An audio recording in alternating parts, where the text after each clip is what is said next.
Hello and welcome to Season 4, Episode 1 of the Sajin Photography Podcast.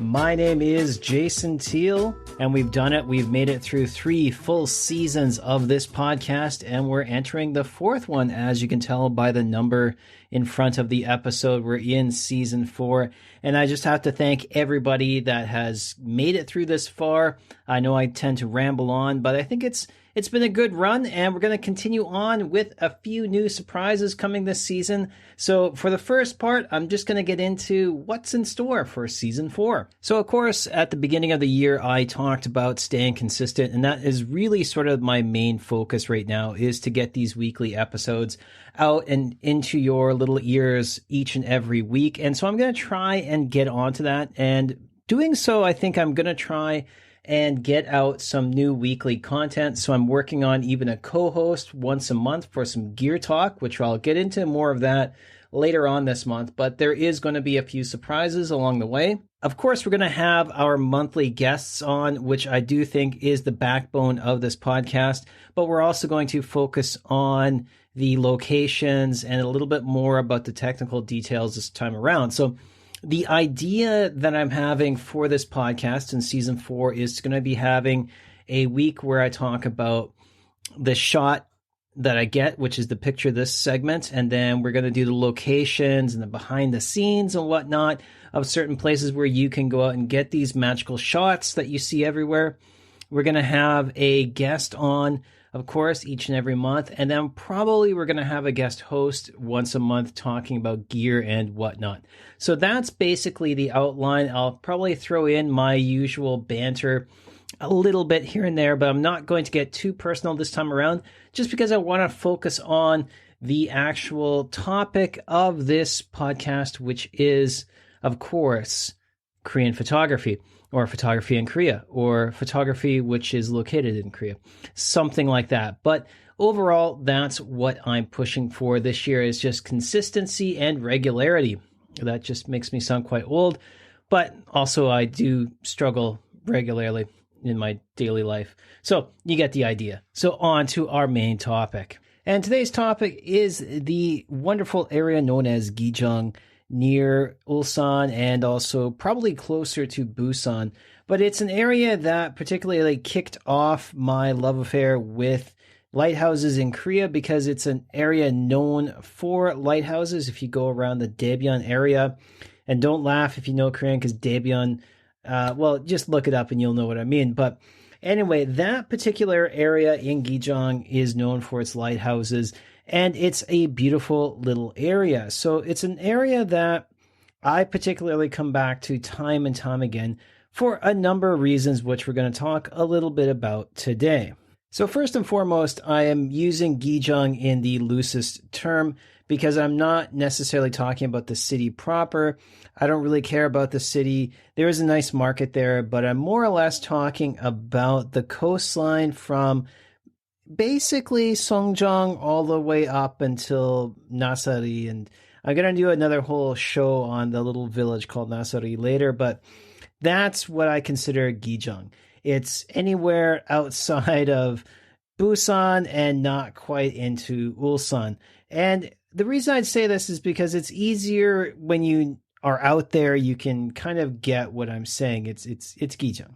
At any rate, why this place has a special meaning to me is because it's one of these places when I stumbled across it, there was an immediate connection photographically. It's really hard to explain, but when I first encountered this place, it was actually coming back from a trip to Busan. A friend of mine, Bennett Ho, just kind of swerved off the road and kind of nodded in his way. So I followed him to Haedong-yeong-gunsa. And this was my first kind of introduction to this now ultra famous temple.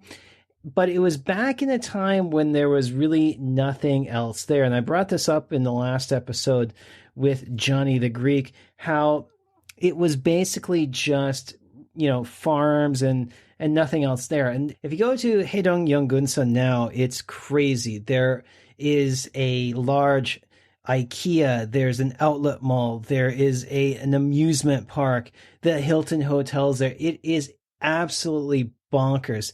But it's also a great area because they've kind of kept the shoreline somewhat as the way it was, I guess you could say. But I mean, really, you can't change rocks and water all that much unless you put a giant pier out there, which they haven't done yet. They'll probably put some cable cars or some shit on there later on down the road. But anyway, where my camera is typically pointed is away from all of these crazy spots and out towards the ocean. And it's one of the places I like to go to simply because it's easy to get to from Ulsan. Now, should you find yourself out this way, there are a number of places that you can go to catch sunrises or just any sort of general photogenic area that might turn your fancy. Now, the first place always that a lot of people go to is Haedongyeonggunsa Temple. And with good reason. It is a beautiful spot, especially for the sunrise, but you can pretty much go there anytime during the day and into the evening, and it will be beautiful. And I've gone at both times. Now, I'll say that during like the off season, like right now, February, yeah, go in the morning to catch that sunrise. However, into the spring, when they have the lanterns up, I would say go in the evening because you can get that nice hue from the lit lanterns, and they'll usually open it up a little bit later. However, I have been stuck a number of times driving all the way out there when they've closed up the temples to prepare for the main celebration, and that's their prerogative because I'm not a Buddhist and they don't need to open anything for me. So now the second spot is just a little further down the road. It's a place called Orangdae, and it is the shrine that's on the ocean. And it is a really good spot, especially for sunrise. And again, just simply to check it out. Now, if you're the adventurous athletic type, you can actually walk there from Haedongyeonggunsa. And, you know, that's you. I usually just get into the car and drive there because I'm lazy. But for the most part, it's a great area to shoot, and you can get right down onto the rocks by the ocean. This is where you'll need probably a 10-stop filter to get a really nice, smooth ocean, or just shoot fast and catch that really dramatic ocean waves crashing on the rocks. Bear in mind, especially during the pandemic, Omicron, etc., you are going to get a lot of photographers out there, so keep your distance. And also, too, these guys are hardcore. They will be in position long before you even think about going there. So keep that in mind. When I was there a little while ago, I had a guy kind of scale the rocks in behind me for some reason, and it was a little bit weird, so I just told him to back off a little bit, and he kind of caught wind that I didn't want him next to me with his cell phone, so that was all good. But do keep in mind that if it's a good spot, there will be people there. Okay, now you're going to get to the part where you see why I like this area so much that I am actually focusing in on it. If you drive out from Orangdae, and I'm talking like 2 minutes down the road, you'll end up in Soamhang, which is right next to Daebyun. And why I like this place is because it was actually, again, where I came up with the idea with Dylan Goldby about the whole focus on Korean lighthouses, because there is the Baby Bottle Lighthouse there.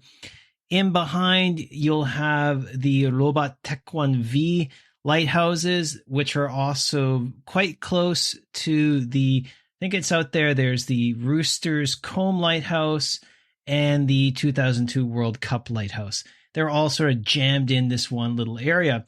So there's a lot to kind of take in. And also, too, if you've seen my recent photos, you'll see that I am also focusing in on foreground elements. So the rocks and the stuff out there really sort of make these images a little bit more interesting than just sort of water, horizon line, sky. Maybe throwing a lighthouse in there. But what I also like about these places is the fact that they're still working harbors. So there's people going out, they're doing their fishing. There are the henyas going out and picking up the seaweed along the coastline and swimming out in the shallow water. So you can really get a lot of photos, even if you're not like a landscape photographer. There's a lot of good street photography and some different sort of travel elements all mixed into this one little area. Now, another 2-minute short drive around the corner, you'll find yourself at Jukdo Island and the famous Daebyun port. And If you heard my joke in the beginning, Daebyun actually means feces or poop. So it's sort of a shitty port if you catch my joke there. But I'm going to credit that one to Lee Kelly. At any rate, this area, for me anyway, has a lot to offer because it does have a lot of lighthouses. But again, it's another working port where if you just sort of take the time and walk around, you'll soon find yourself seeing all of the interesting things going on. So I like to get there early before all the tourists come, because trust me when I say that around lunchtime, especially on the weekends, Daebyun and Jukdo Island are just swarmed with people. And there's lots of cafes out there now, but there's also a lot of pojang matcha for the fresh seafood. So you get it jammed in there, and everybody, there's not a lot of parking. Like there's a main parking lot there, but there's cars going back and forth. It's a nightmare. So I usually try and get there around sunrise before everyone really gets rolling. And there's still people out there because the people who are working there get up the same hours. So if you're looking for those people kind of shots, that's the time to head out there. But it really is a kind of a wonderful place. They've got the Daebyun Dungdae, the Daebyun Lighthouse, actually really just stands out in this spot. And I really like going out there. And then if you continue along down the road, you're going to find yourself in yet another cool spot. Okay, so when you're driving around the corner up to Woljeonhung, which is the harbor next to Daebyun, just be a little bit careful because the road is quite narrow and this is Korea. So you're going to encounter a lot of people all over the road. I've had some close calls on this road just because you're trying to avoid the car that's inevitably parked halfway into your lane in the middle of nowhere, and you'll have some dude in an SUV taking up 1.5 lanes. Do the math on that one. So just be careful driving on that little coastal road, but I do recommend it. Anyway, in Woljeon, you're going to find another cool lighthouse and another little harbor. All along these places, there's areas where you can stop and just sort of feel the natural harbor life. And that's what I really want to focus on, because I think it's not too, how can I put it? I don't want to say anything bad, but you know, when you get up farther north, a lot of these smaller harbors, it's, you know, you are getting into a different vibe. These small harbors are still quite contemporary. They're working harbors, but there's a little bit of modernity. Like they're not these ass backward little villages that you're going to find. That's kind of what I'm shooting for here. So there is a little bit of interestingness, but you're not going to get stared at like an alien if you're a foreign photographer. So there you go. Now, what this place is close to is the famous filming site for the Juksung Dream Cathedral, which I've shot many, many times. And trust me when I say that this location is a hit with a lot of photographers. And any sunrise, anytime you go out there, you're going to find a big clump of them shooting the same angle and probably shooting the same body and lens combination. So bear that in mind, but it is a cool shot at any time of the day. So if you get out there midday and there's blue skies, it's a good place to shoot, but usually it's the sunrise that gets most people out of bed and their cameras fired up. So this is all in sort of the one little area. And I really kind of like shooting out there because for me, it's close enough that I can just shoot on home in about 45 minutes or so and take a look at my photos. And also too, you're not sort of stuck out in the middle of nowhere. If you stick around, especially now where the sunrises are kind of late, then you're going to find that the shops are opening up. There's a lot of great cafes there, and you can spend basically the whole day there if you wanted to.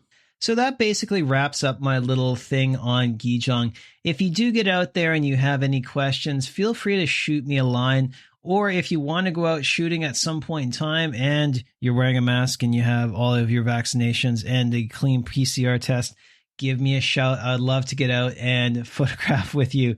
Just kidding about the PCR test mask, most likely.